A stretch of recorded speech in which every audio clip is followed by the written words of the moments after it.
Good day, my name is Mr. Announcer, and it is now time for the Balcony Brotherhood to read and respond to your You've got email. We're mass communicating. Dropping the guys a quick note is the best way to interact with the show, and you can do so by sending all your emails to balconybrotherhood@gmail.com. While Confucius may be misquoted here, the quote is still valuable advice.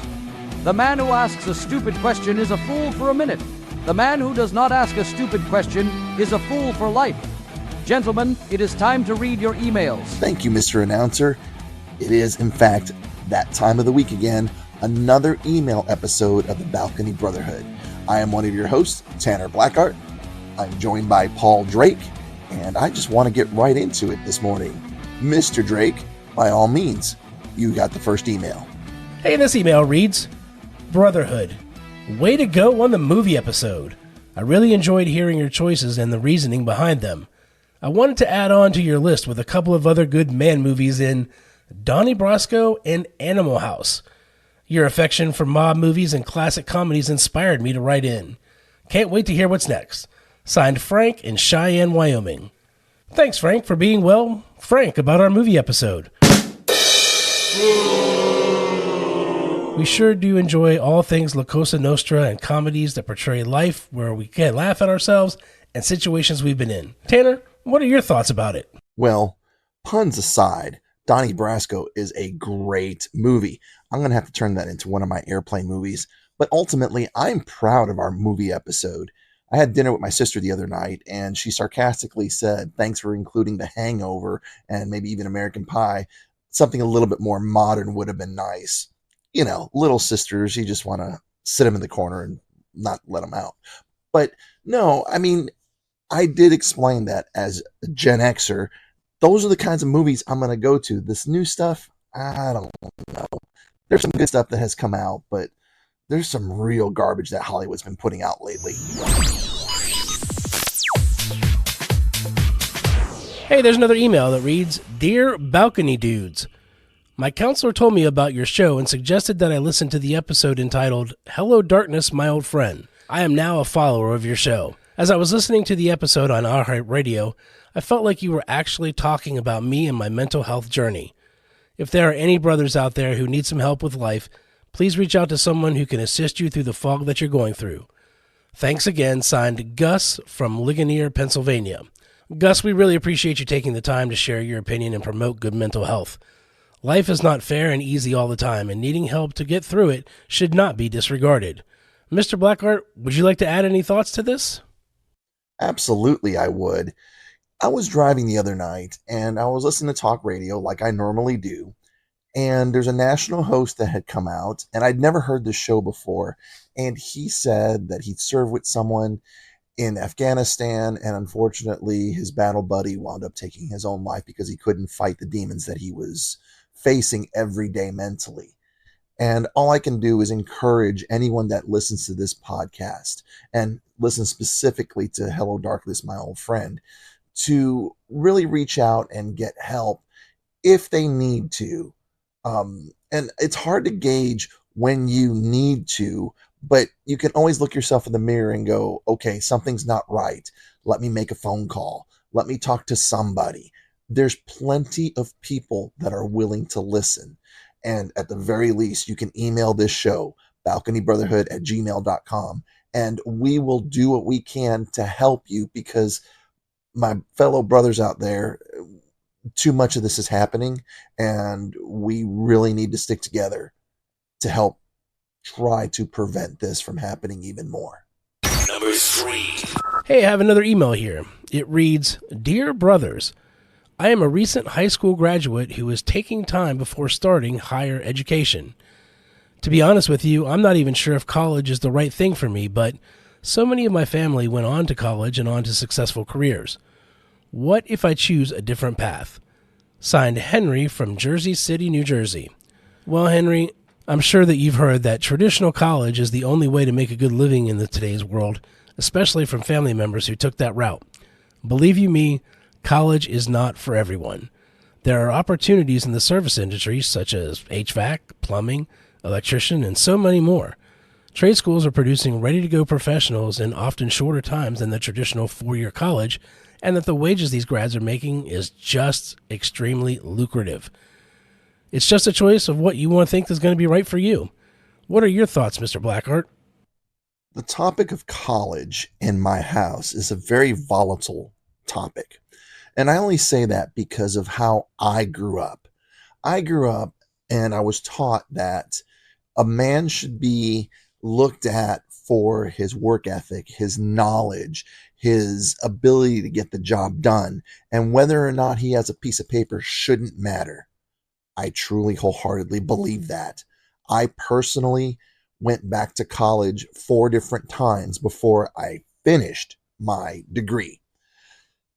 But the thing about finishing my degree, it came with the gumption and the moxie to want to finish my degree. Henry, this is no different than quitting smoking. You can tell someone you're going to quit, but until you are ready to quit, you'll stop for a couple weeks and then you're going to go right back to it. For me and my path, college was no different. I first went because I thought that's what I was supposed to do. Well, I blew my freshman year. I did go to trade school, obviously broadcasting school, and then I wound up taking my credits from broadcasting school and applying them to a college that took those that what I guess would call a degree or a diploma. They take that diploma and apply those credits towards the degree. Then I did some online stuff. I did some in-person stuff, stopped, did another couple credits, stopped, and finally I said enough was enough. I went ahead and finished the degree. Now, is it helping me today? I don't know. We'll see.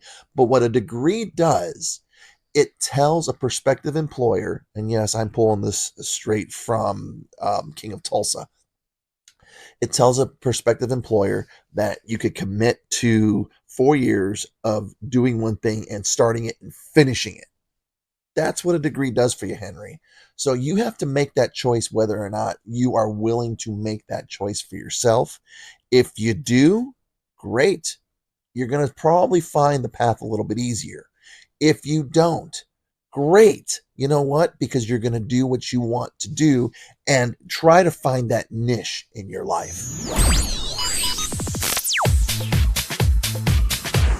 Hey, Carter the intern just sent over this email as a late entry in today's show, and it reads, "To the brothers on the balcony. The episode on gaming was fantastic. As a fellow Gen Xer, I too was enamored with video games as they grew in popularity during the 80s and 90s.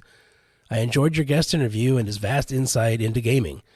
My grandkids are into that Magic Gathering game, but I never had a clue of its popularity. Thanks for a different kind of show. Signed, Isaac in Carbondale, Illinois." Isaac, we are so glad that you enjoyed the gaming episode. Mr. Blackheart and I love all the old games too and had no idea of the impact that gaming has made up to date until the interview with Mr. Sosa. We agree on what a fantastic interview he was. Mr. Blackheart, what are your thoughts? Hold on.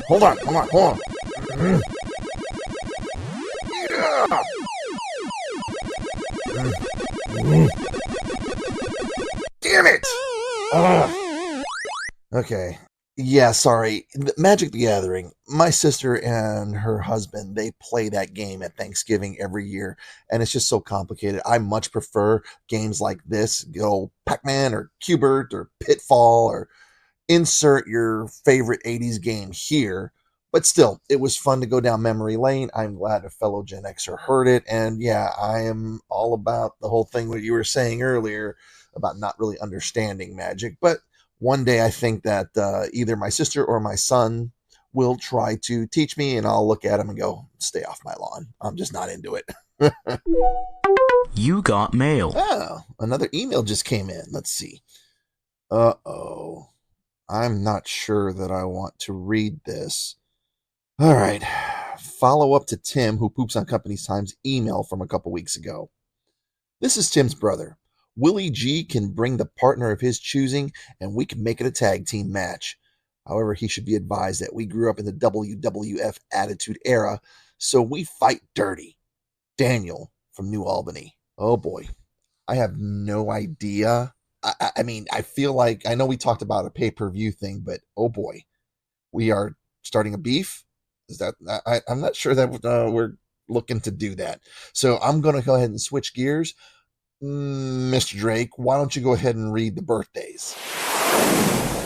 Happy birthday! And now it's time for this week's Celebrity Birthday Breakdown. Actor Tom Skerritt, a.k.a. Top Gun callsign Viper, is 91. A Rock and Roll Hall of Fame type band was born this week. Bassist Gene Simmons of Kiss and his surgically altered tongue is 75. Singer Rob Halford of Judas Priest is 73. Keyboardist Jeff Downs of Asia is 72. And musician Elvis Costello is 70 years old. Actor G.W. Bailey, a.k.a. Lieutenant Harris from the Police Academy movies, he's probably celebrating his 80th birthday at the Blue Oyster this week. Actor Aaron Paul from Breaking Bad is 45. City Slicker and older Kevin Arnold actor Daniel Stern is 67. Moondance and Brown Eyed Girl singer Van Morrison is 79.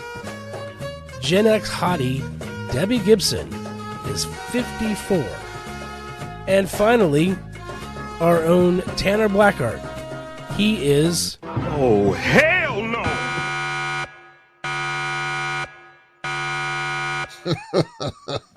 We do not discuss such things around here at the Balcony Brotherhood. What we do discuss are our socials. You can reach out to the show, balconybrotherhood@gmail.com. Get us on Facebook, Instagram, the X. It's all there. Check us out, like, subscribe, and we will see you next week. Thanks for listening to this bonus mini episode of the Balcony Brotherhood podcast. Encom and Whopper have had a hand in bringing you today's show, and they reserve their respective trademarks. Like and subscribe on your favorite podcast platform to be informed when the next episode drops. My name is Mr. Announcer, and until next time, cheerio and Hakuna Matata. Don't forget to like and subscribe. Like and subscribe.